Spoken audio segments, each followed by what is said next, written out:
Okay, let's dive right into this.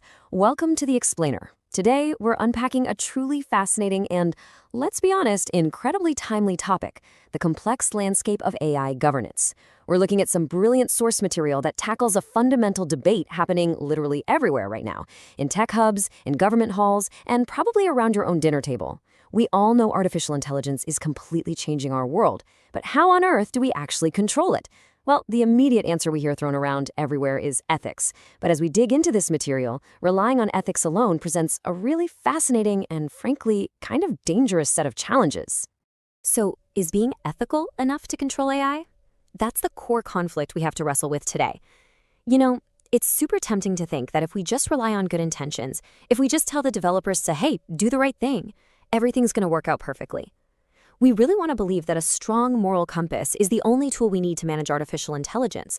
But we seriously need to ask ourselves if that approach is actually robust enough to govern a technology that is fundamentally rewriting how our entire society operates.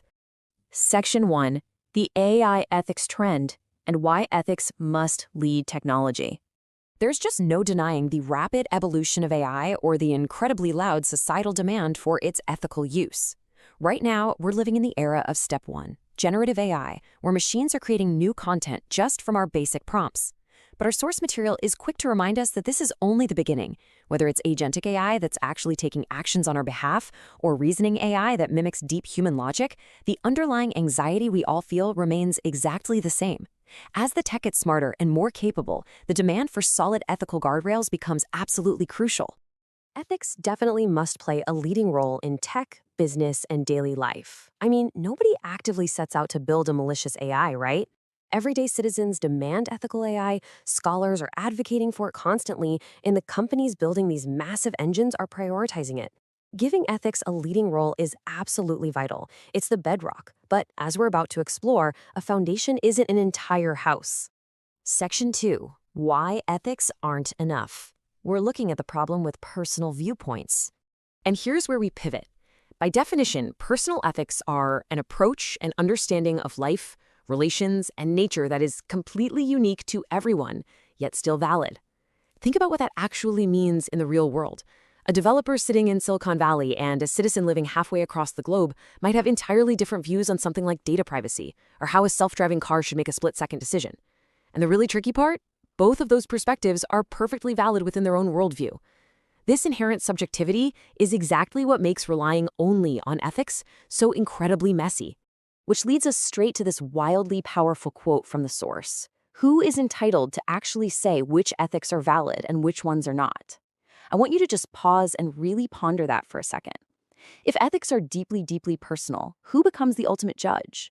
If we rely solely on an ethical approach to govern AI, we're basically forced into deciding whose ethics win out over everyone else's. So who gets to reject my worldview? Or your ethical approach to life, relations, and nature? The logical answer is that no one should have that kind of absolute power. No single group, no massive tech company, and no individual is universally entitled to invalidate another person's ethical approach.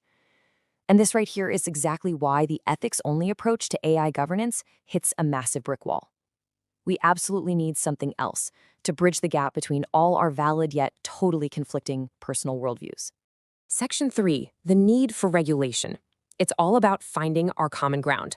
If ethics are simply too personal to rule all on their own, we have to introduce regulation. Look, AI impacts vastly different players. We're talking different sectors, clusters, highly specific target groups, roles, and functions.